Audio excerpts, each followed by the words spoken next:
আসসালামু আলাইকুম। প্রিয় দর্শক, স্বাগত জানাচ্ছি আমার দেশ আজকের বিশ্বে। সঙ্গে আছি তাহমিনা তাসির। শুরুতেই সংবাদ শিরোনাম। আত্মহত্যায় কৃষক মরছে, মোদি ব্যস্ত আত্মপ্রচারে, অভিযোগ রাহুল গান্ধীর। পারমাণবিক কর্মসূচি বন্ধে আলোচনা প্রত্যাখ্যান করে যা বলল ইরান। নাম গোপন করে যুক্তরাজ্যে ফ্ল্যাট কিনেছেন নেতানিয়াহুর ছেলে। ইরানের পারমাণবিক কর্মসূচি 2 বছর পিছিয়ে দেওয়ার দাবি পেন্টাগনের।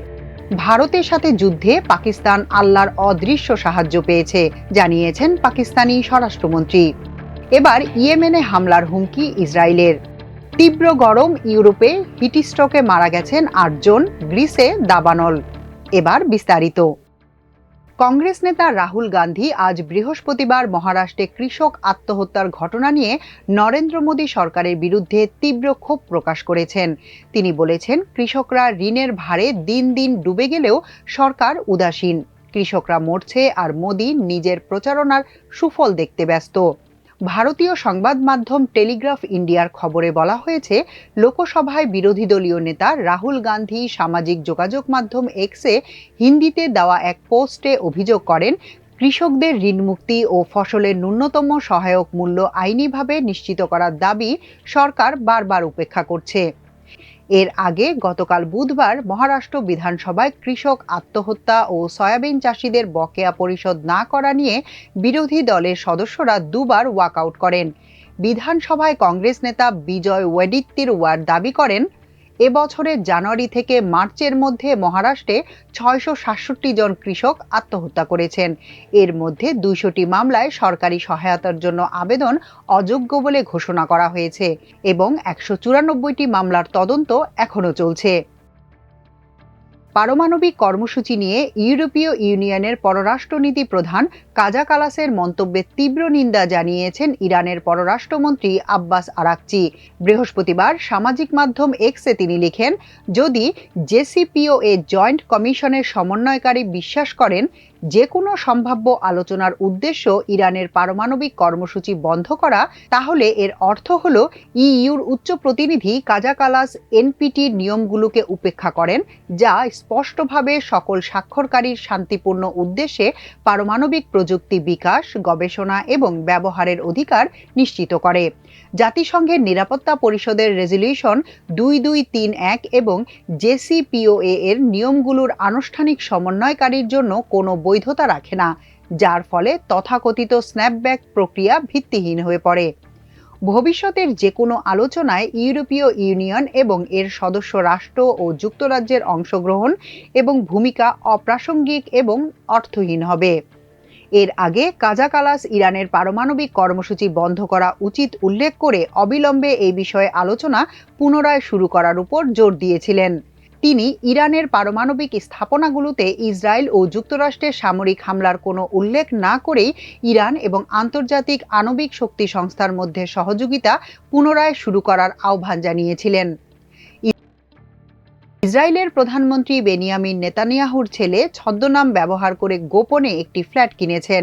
মিডল ইস্ট মনিটরের এক প্রতিবেদনে এ তথ্য প্রকাশ করেছে। প্রতিবেদনে বলা হয়েছে, নেতানিয়াহুর ছেলে ছদ্মনাম ব্যবহার করে 2022 সালে যুক্তরাজ্যে একটি অ্যাপার্টমেন্ট কেনেন। ইসরায়েলের ব্যবসা ও অর্থনীতি বিষয়ক সংবাদপত্র কালকালিস্ট বুধবার এক প্রতিবেদনে জানিয়েছে, আভনার নেতানিয়াহু 2022 সালের অক্টোবর মাসে যুক্তরাজ্যের অক্সফোর্ডে 5,02,500 পাউন্ড মূল্যের একটি ফ্ল্যাট কিনেছেন। ওই সময় যুক্তরাজ্যের তৎকালীন প্রধানমন্ত্রী লিজ ট্রাস প্রস্তাবিত এক মিনি বাজেটের কারণে ব্রিটিশ পাউন্ডের মান বিপর্যয়ের শিকার হয়। পত্রিকাটির তথ্য অনুসারে আভনার ফ্ল্যাটটির জন্য ঠিক 19,80,000 শেকেল পরিশোধ করেছেন, যা ইসরায়েলের বৈদেশিক সম্পদ রিপোর্টিংয়ের জন্য নির্ধারিত 20 লাখ শেকেল সীমার নিচে। প্রতিবেদন অনুযায়ী এই সম্পদ কেনার জন্য তাকে কোনো মর্গেজ দিতে হয়নি। 2025 সাল পর্যন্ত ইসরায়েলের প্রধানমন্ত্রী বেনিয়ামিন নেতানিয়াহুর বার্ষিক আয় অন্তত $1,50,000। আভনার নেতানিয়াহু পত্রিকাটিকে বলেন, নাম পরিবর্তনটি ছিল সম্পূর্ণ আইনসম্মত এবং তা ইসরায়েলের স্বরাষ্ট্র মন্ত্রণালয়ে নিবন্ধিত ছিল। গোয়েন্দা মূল্যায়নের ভিত্তিতে মার্কিন প্রতিরক্ষা বিভাগ বলছে, গত মাসে যুক্তরাষ্ট্রের হামলায় ইরানের পারমাণবিক কর্মসূচিকে 2 বছর পিছিয়ে দেওয়া হয়েছে। পেন্টাগনের মুখপাত্র শন পার্নেল ঘোষিত নতুন মূল্যায়নটি গণমাধ্যমে ফাঁস হওয়া পেন্টাগনের একটি গোপন প্রতিবেদনের থেকে আলাদা বলে মনে হচ্ছে। এর আগে ফাঁস হওয়া ওই প্রতিবেদনে বলা হয়, মার্কিন হামলায় ইরানের পারমাণবিক কর্মসূচি ধ্বংস হয়নি, বরং কয়েক মাসের জন্য পিছিয়ে গেছে। ফাঁস হওয়া প্রতিবেদন মার্কিন প্রেসিডেন্ট ডোনাল্ড ট্রাম্পের বক্তব্যের বিপরীত। বুধবার এক সংবাদ সম্মেলনে পার্নেল বলেন, প্রতিরক্ষা বিভাগের গোয়েন্দা মূল্যায়ন হলো আমরা তাদের সময়সূচি কমপক্ষে 1 থেকে 2 বছর পিছিয়ে দিয়েছি, যদিও এই দাবির পক্ষে কোনো নতুন প্রমাণ বা নথিপত্র দেওয়া হয়নি। 22 জুন মার্কিন সামরিক বোমারু বিমান বাংকার ধ্বংসকারী বোমা ব্যবহার করে ইরানের 3টি পারমাণবিক স্থাপনায় হামলা চালানোর তথ্য জানানো হয়। এরপর থেকে মার্কিন গোয়েন্দা সংস্থা এবং কর্মকর্তারা ইরানি স্থাপনাগুলোর ক্ষতির পরিমাণ সম্পর্কে ভিন্ন ভিন্ন এবং কখনো কখনো পরস্পর বিরোধী তথ্য দিচ্ছেন। পাকিস্তানের ফেডারেল স্বরাষ্ট্রমন্ত্রী মহসিন নকভি বলেছেন, ইরান ইসরায়েল যুদ্ধবিরতির পেছনে পাকিস্তানের প্রধানমন্ত্রী শাহবাজ শরীফের গুরুত্বপূর্ণ ভূমিকা রয়েছে। পাশাপাশি এক্ষেত্রে পাক সেনাবাহিনীর প্রভাবও উল্লেখ করার মতো।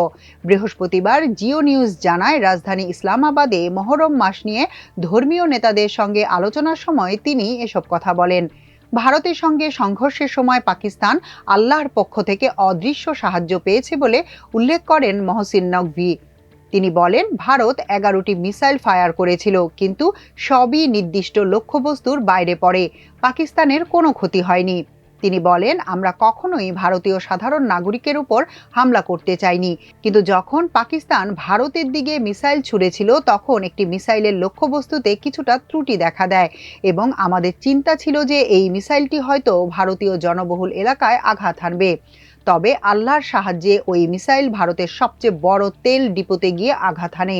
এই ঘটনা দুটি অদৃশ্য সাহায্যের বাস্তব প্রমাণ। মহসিন নকভি আরও বলেন, ভারতের বিরুদ্ধে যুদ্ধের সময় পাকিস্তান সেনাপ্রধানের দৃঢ় অবস্থান ছিল যে ভারতের বিরুদ্ধে 4 গুণ জবাব দেয়া হবে। ইরানের সদ্যই শেষ হওয়া সংঘাতের পর এবার মধ্যপ্রাচ্যের আরেক দেশ ইয়েমেনের হুতি বিদ্রোহী গোষ্ঠীকে লক্ষ্য করে হামলার হুমকি দিয়েছেন ইসরায়েলের প্রতিরক্ষা মন্ত্রী ইসরায়েল কাটজ।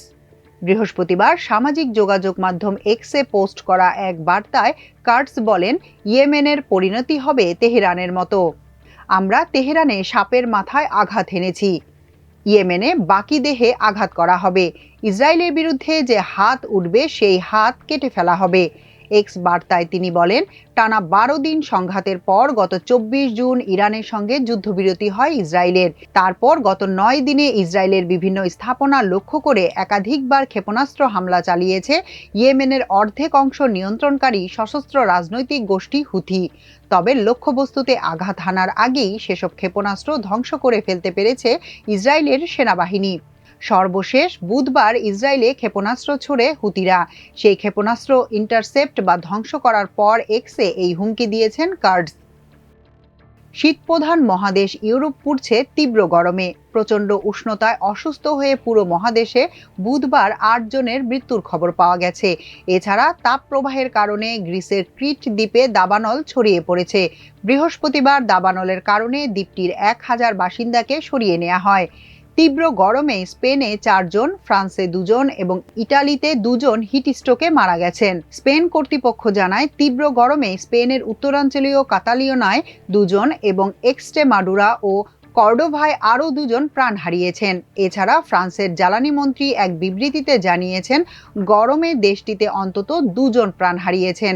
এছাড়া গরমজনিত অসুস্থতায় 3 জনকে হাসপাতালে ভর্তি করা হয়েছে। ইতালির বার্তা সংস্থা আনসার প্রকাশিত খবরে বলা হয়েছে, গরমে অসুস্থ হয়ে দক্ষিণ ইতালির সার্দিনায় 60 বছরের বেশি 2 ব্যক্তি প্রাণ হারিয়েছেন। গরমের কারণে ইতালির 18টি শহরে রেড অ্যালার্ট জারি করা হয়েছে। এদিকে তীব্র তাপ প্রবাহে গ্রিসের দক্ষিণাঞ্চলীয় ক্রিট দ্বীপে দাবানল ছড়িয়ে পড়েছে। বৃহস্পতিবার বার্তা সংস্থা রয়টার্সের খবর অনুযায়ী দাবানল থেকে রক্ষার জন্য দ্বীপটির 1000-এর বেশি বাসিন্দাকে সরিয়ে নেওয়া হয়। আগুন নেভাতে হেলিকপ্টার ও বিমান থেকে পানি ছেটানো হচ্ছে। এখনকার মতো এ পর্যন্তই। সবাই ভালো থাকুন, সুস্থ থাকুন আমার দেশের সঙ্গে। চ্যানেলটি ভালো লাগলে সাবস্ক্রাইব করুন। আল্লাহ হাফেজ।